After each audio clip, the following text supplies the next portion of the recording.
खबर ऊधम सिंह नगर के खटीमा क्षेत्र से है। आपको बता दें कि थारू विकास भवन में कांग्रेस प्रत्याशी उमेश राठौर को बड़ा समर्थन मिला है। इस कार्यक्रम में नेता प्रतिपक्ष यशपाल आर्य भी शामिल हुए और उन्होंने कांग्रेस प्रत्याशी राठौर के लिए समर्थन जुटाया। इस दौरान नगर के सभी प्रमुख कार्यकर्ता मौजूद रहे और राठौर के कार्यों की सराहना की गई। खास बात यह रही कि बीजेपी प्रत्याशी रामू जोशी के 2 बड़े भाइयों ने भी कांग्रेस का समर्थन किया। यह घटनाक्रम क्षेत्र में राजनीतिक चर्चाओं का केंद्र बन गया है। कार्यक्रम में नानकमत्ता विधायक और क्षेत्रीय विधायक ने जनसभा को संबोधित करते हुए कोरोना काल में किए गए कार्यों का उल्लेख किया और उमेश राठौर के विकास कार्यों की प्रशंसा की। नेता प्रतिपक्ष यशपाल आर्य ने अपने संबोधन में भाजपा सरकार की नीतियों को नकारात्मक बताया। उन्होंने महंगाई, बेरोजगारी और जनहित के मुद्दों को उठाते हुए कहा कि भाजपा विकास की बात तो करती है, लेकिन वास्तविकता में जनता के हितों की अनदेखी करती है। आर्य ने कहा कि जनता अब बदलाव चाहती है और इस बार कांग्रेस को अपना समर्थन देने का मन बना चुकी है। खटीमा से मुस्तकीम अंसारी की रिपोर्ट। महिला हमारी बहन वो मुझे मिली और उन्होंने कहा हमारा वोट आपको ही होगा, तो मैंने कहा आधार है लोकतंत्र में जो हमें अधिकार मिला है वोट का अधिकार करने के लिए नरेंद्र आर्य जी से निवेदन करूंगा और विनोद चंद जी से कि हमारे भुवन कापड़ी जी का माल्यार्पण स्वागत करें। नवीन जोशी जी, आज जैसा कि आपको याद है कि नगर पालिका परिषद खटीमा के चुनाव चल रहे हैं, जी को मजबूत करना है, कांग्रेस पार्टी को इसका चेयरमैन रहा है और मैं गुजारिश करूंगा पीछे वाले भी हाथ उठाएं और समर्थन दीजिए। हम आपके घर, आपके बच्चे की तरह काम करेंगे। हम आपके साथ हर संघर्ष में खड़े होने का वादा करते हैं। भारत माता की, भारत माता की, भारत माता की। अभी राठौर, जब हम इस खटीमा में कोरोना का चल रहा था, हम लोगों ने मिलकर आदरणीय गोपाल सिंह राणा जी के नेतृत्व में हम सब लोगों ने मिलकर, बॉबी राठौर ने, हमारी पूरी टीम, सारे लोगों ने लगकर 51 दिन तक घर छोड़कर, जहां लोग कोरोना से डर रहे थे, घर घर खाना पहुंचाने का काम किया। और हमने उसमें जाति धर्म वर्ग नहीं देखा, हमने उसमें विधानसभा नहीं देखी, हमने वो जगह देखी जहां खाने की जरूरत थी, उन जगहों पर खाना पहुंचाने का काम किया।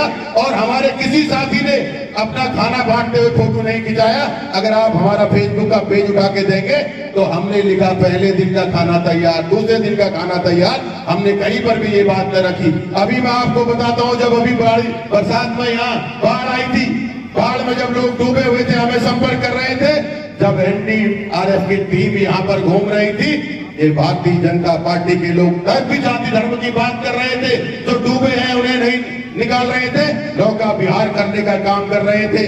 मैंने खुद एनडीआरएफ की टीम के साथ बोट में बैठा, मेरा प्रशासन से झगड़ा हुआ। आप आज भी जाति धर्म की बात कर रहे हैं, आप ये नहीं देख रहे हैं कि कौन डूबा है, किसे निकालना चाहिए। हम लोगों ने खुद बैठकर बोट में जाकर लोगों को निकालने का काम किया। उसके बाद जहां जिस आदमी को सहयोग की थी, चाहे राशन की हो, खाने की हो, उसकी व्यवस्था कराने का काम बॉबी राठौर जी ने गोपाल राणा के नेतृत्व में किया। पूछकर कहां करना है। मैं आपसे कहना चाहता हूं, जब यहाँ चेक बंट रहे थे, बंदर बांट हो रही थी, मैं माननीय मुख्यमंत्री जी के पास भी गया था। मैंने माननीय मुख्यमंत्री जी को कहा था, माननीय मुख्यमंत्री जी, लोगों का बड़ा नुकसान हुआ है।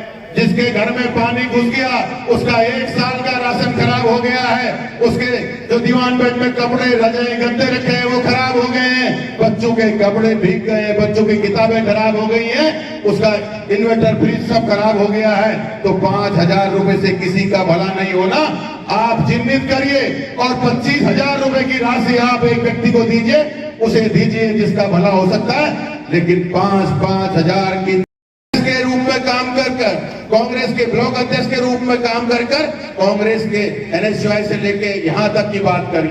हम सामाजिक जीवन की बात करें तो इनके पिताजी भूतपूर्व सैनिक थे और उन्होंने 72 की लड़ाई लड़ी। जब शांति सेना भेजी गई श्रीलंका तक, वो वहां भी गए राजीव गांधी जी के आदेश पर लंबे समय पर तक। फिर उन्होंने यहाँ रहकर यशपाल आर्य जी के चुनाव में, गोपाल सिंह राणा जी के चुनाव में पूरी प्रतिभागिता निभाते थे और एक फाइनेंस कंपनी चलाते थे। दुर्भाग्य से उनका एक्सीडेंट हो गया और वर्षों तक वो बिस्तर पे रहे, पैरालाइज हो गए थे।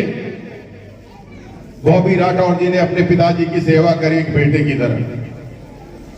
की तरह। वो मैंने मंजर अपनी आंखों से देखा है। लोग कहते हैं क्या भलाई है, ये भलाई है जो बेटा अपने बाप की सेवा करता है, अपनी माँ की सेवा करता है, उससे कोई भलाई। सेवा करी, क्या कहना चाहेंगे? देखिए, पूरे प्रदेश में मैंने देखा है कि चुनाव में जनता ने परिवर्तन का मन बना लिया है और जनता बदलाव चाहती है। और खटीमा में हमारे नगर पालिका अध्यक्ष के प्रत्याशी बॉबी राठौर जिन्होंने लगातार शुरुआती दौर से जब राजनीति में प्रवेश किया, सेवा ही धर्म है, लगातार जनमानस के बीच में सेवा करते रहे हैं, चाहे बाढ़ हो, चाहे कोरोना काल हो, चाहे और टेंशन मामले हों, और भी जो यहाँ के छोटी छोटी समस्याएं हों उनके निराकरण के लिए हमेशा लगे रहे हैं। और जनता इस बात को जानती है, महसूस भी कर रही है कि एक बेहतर ऐसी हमारे बॉबी राठौर हैं। और मेरा मानना है कि निश्चित रूप से जिस का माहौल है, बॉबी राठौर भारी मतों से चुनाव में कामयाब होंगे। बात करें, देखिए, हमारा एजेंडा विकास का एजेंडा है और भारतीय जनता पार्टी ने कभी विकास की बात नहीं की है। उनकी प्राथमिकताएं क्या है, उनका एजेंडा क्या है, उनका नज़रिया क्या है, उनका लेखा जोखा क्या है, जनता के सामने पेश करना चाहिए था, लेकिन असफल रहे हैं। अब आजकल नगर निकाय के चुनाव होने जा रहे हैं और यूसीसी की बात हो रही है। जनता की जो महंगाई है, बेरोजगारी है, पलायन है, ध्वस्त कानून व्यवस्था है, भ्रष्टाचार है, इस पर चर्चा क्यों नहीं करती भारतीय जनता पार्टी? क्योंकि भारतीय जनता पार्टी स्वयं संलिप्त है और एक अहंकार से भरी हुई सरकार इस प्रदेश में काबिज है। जनता ने मन बना लिया है। मैंने देखा है, मैं जहाँ जहाँ गया हूँ, जिन क्षेत्रों में गया हूँ, पूरी तरह जनता मन बना चुकी है बदलाव का, परिवर्तन का। और ये 23 तारीख को हमारा चुनाव वोटिंग है, 25 को रिजल्ट्स आएंगे, तो आप देखेंगे कि पूरे प्रदेश में नगर निकाय के चुनाव, चाहे मेयर का चुनाव हो, चाहे नगर पालिका अध्यक्ष का चुनाव हो, चाहे नगर परिषद के अध्यक्ष का चुनाव हो, हमारे पार्षद हैं, हमारे सांसद चुन के आएंगे। तो एक बेहतर से हमारी टीम बनेगी पूरे प्रदेश में। Thanks for watching. Search India 24 news पर बने रहें। अगले सेगमेंट में हम आपको दिखाएंगे कुछ और महत्वपूर्ण खबरें।